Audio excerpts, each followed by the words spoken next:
How's it going, crew? This is Happy Days, and welcome to a new episode of the Weekly Wire. It's been a while since I've done a Weekly Wire episode, but I've been looking at trying to get a bit more regularity in our channel these days. So I'm looking at doing Weekly Wires on a Wednesday at the moment. Weekly Wire Wednesdays. It works, doesn't it? Love the alliteration.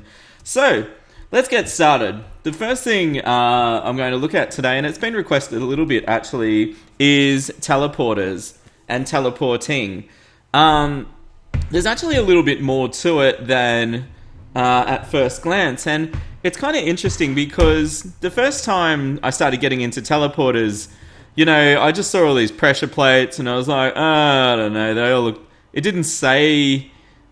You know, it does actually... Well, now that I read the tooltips, it does actually say what each one does, but you know what, I just looked at the red one, I'm like, I'll just buy them. I just grabbed a heap of them. And, like, the red pressure plates work when anything steps on it. So I just assumed that all pressure plates did the same thing. So, basically, red and green pressure plates activate when anything stands on it. The grey, brown, blue, and yellow... No, not the yellow. Activate when NPCs or players step on it. So if you're just trying to make things that only you and your friends can use, that's a good one for that. And the yellow ones are for NPC characters and enemies. So that can be useful if you want to make teleporters, but you know you're not falling into it all the time. So that's good for traps and things like that too. So let's get a few of the blue ones as well. They're kind of fun. And another thing is switches are really useful when you're working with teleporters as well. So we've got lots of that gear.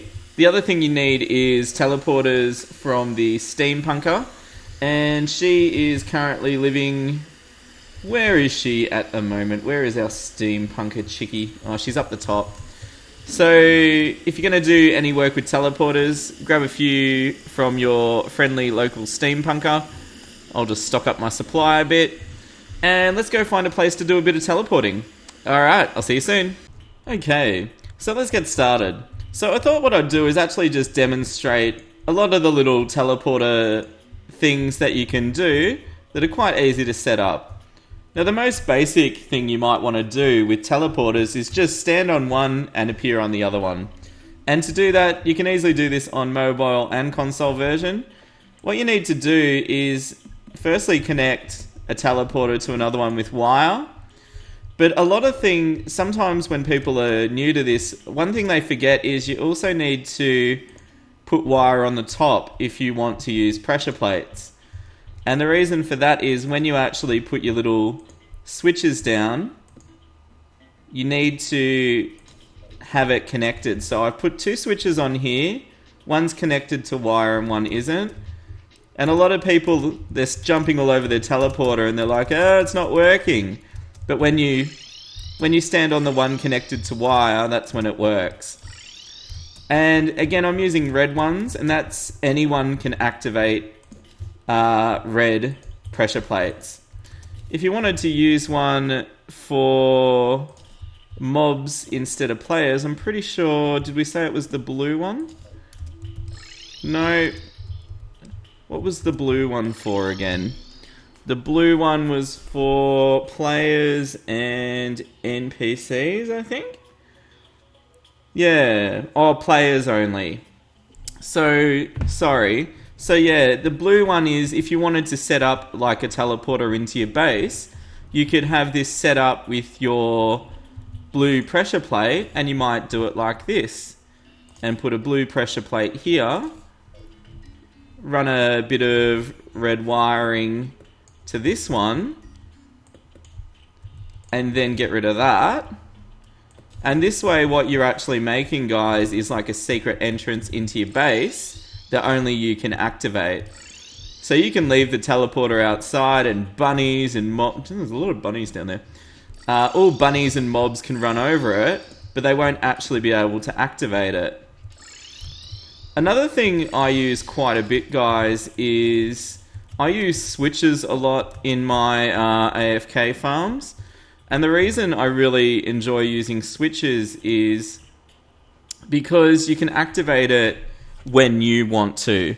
And this is really important if you're using AFK farms. So if you accidentally move onto a teleporter, you're not accidentally going to like warp out halfway through the fight and get killed.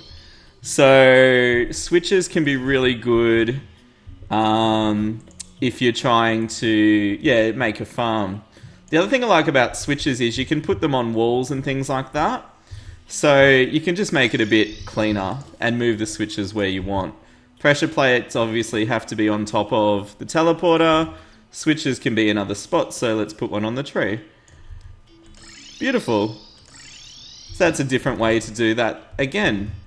Another thing I wanted to look at this episode is having a quick play with traps and quick tricks I use to actuate them. So let's go find another place and I'll show you how. Another thing I wanted to share with you guys this episode is just some quick tricks I've learned when I'm making actuated traps and things like that. So you notice I feature spear traps a lot in my AFK farms. And let's say I wanted to quickly make a little group of 10 all actuated so they can fire separately. The first thing I do, guys, is I don't worry about what color wire I'm using. I just pretty much cover them all with red and put one little bit out the top. And that's for where a switch is going to go. So you quickly put a switch there. Then I just cover them all with actuators and flip the switch. And what that does is just super quickly actuates all the traps. Then I just put on smart targeting with wire cutters and quickly collect everything up. And then you can start to do what you want. So if you want to make the rows of spears fire separately, that's where you can start to play with your different coloured wires and start to work with making, timers underneath and all that good stuff. That's up to you. So anyway, that's just a little quick trick I wanted to show you with making actuated traps really quickly. Okay guys, last thing I wanted to share with you all this episode is it's a farm I've been working on and it's not quite done, but I kind of wanted to share the idea with you still in our Weekly Wire episode. So basically, a lot of the time when you're trying to farm for, resources and stuff, you just shoot it like I just did and all the stuff drops on the ground and that's kind of fun. But I've actually been looking at making actuated biome sort of platforms that you can grow resources on. So what happens is when you flick the switch, it actuates the block and then all the stuff falls on the ground. So for example, you can make it as simple as that. So you just flip the switch and the shiver thorn and the seeds fell down. And I also just have a dart trap to make it fall up. Another thing you can try though is, and I'm going to demonstrate it here, is I've got actuated blocks with hoik teeth and also a platform with some glowing mushrooms growing on it. So that sounds like a tongue twister, doesn't it? So what we're going to do is we're going to actuate the blocks up the top, and I'll just put the wiring back up. The green ones here are going to make all the mushrooms fall down.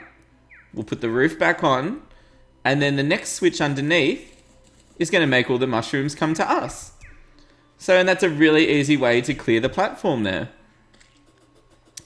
Another thing you can do, like again, if you just want to make it easy, like with this desert one, you just flick the switch and it actuates the block, which makes all the cactus just fall on the ground.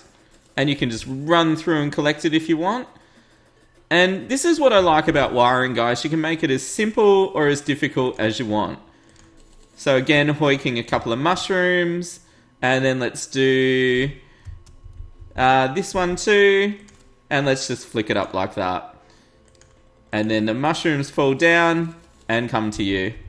So yeah, so basically if you're looking to easily farm resources, you can do it just with a couple of actuators and yeah, a switch, and that's really all there is to it to get some resources.